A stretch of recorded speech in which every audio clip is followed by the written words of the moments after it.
Les deux meilleurs joueurs du monde sont anglais et ils ne jouent pas en première ligue. Harry Kane et Jude Bellingham sont en train de tout casser cette saison. Au Bayern et au Real, les deux anglais mettent tout le monde d'accord à l'étranger. Un phénomène assez rare puisque les Britanniques s'exportent peu. Comment Bellingham et Kane ont-ils conquis l'Europe? Et avant que je t'explique, si tu veux tout savoir sur ton sport préféré, n'oublie pas de t'abonner à Cop Football. Si Harry Kane vient de quitter le royaume, Bellingham lui avait déjà fait ses preuves en dehors. Au Borussia Dortmund, la pépite est vite devenue un joueur clé et a même porté le brassard de capitaine. Arrivé au Real Madrid cet été, le Golden Boy est déjà le chouchou du Santiago Bernabéu. 7 maillots sur 10 sont vendus à son nom et il y a de quoi au vu de son rendement actuel. Du côté d'Harry Kane, le numéro 9 a enfin réussi à quitter sa prison dorée. Si ces années aux Spurs ont été fabuleuses, le club londonien a aussi été un frein pour sa carrière. Car l'armoire à trophée du Prince Harry, eh ben, elle est bien vide. Enfin non, il a gagné la Audi Cup.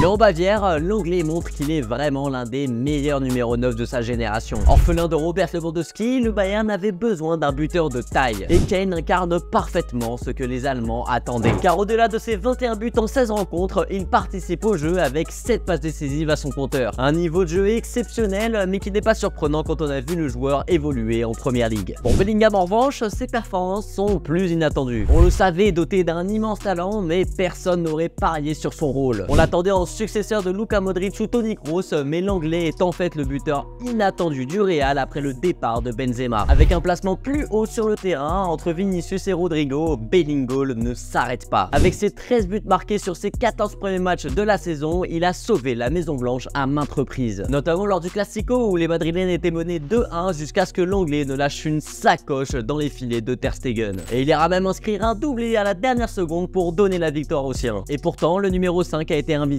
tout le match. Mais sa force cette saison, c'est d'être décisif et de se montrer au moment opportun. En tout, ses buts ont rapporté 15 points sur les 32 du Real en Liga. Là où Harry Kane s'est intégré dans une machine où il était la pièce manquante, Bellingham a su se réinventer pour permettre à une équipe incomplète de maintenir le cap. Bref, à l'approche de l'Euro 2024, l'Angleterre peut se targuer d'avoir les deux meilleurs joueurs du monde. Le duo évoluant dans la même zone du terrain, Harry Kane en 9 et Bellingham en 10, il pourrait terroriser les terrains d'Allemagne lors de la compétition. Et pourquoi pas offrir aux Three Lions un trophée tant attendu depuis 1966. Et toi, que penses-tu du début de saison de Kane et Bellingham? Est-ce que ce sont les meilleurs joueurs du monde et est-ce qu'ils vont offrir l'Euro 2024 à l'Angleterre? Dis-le moi en commentaire.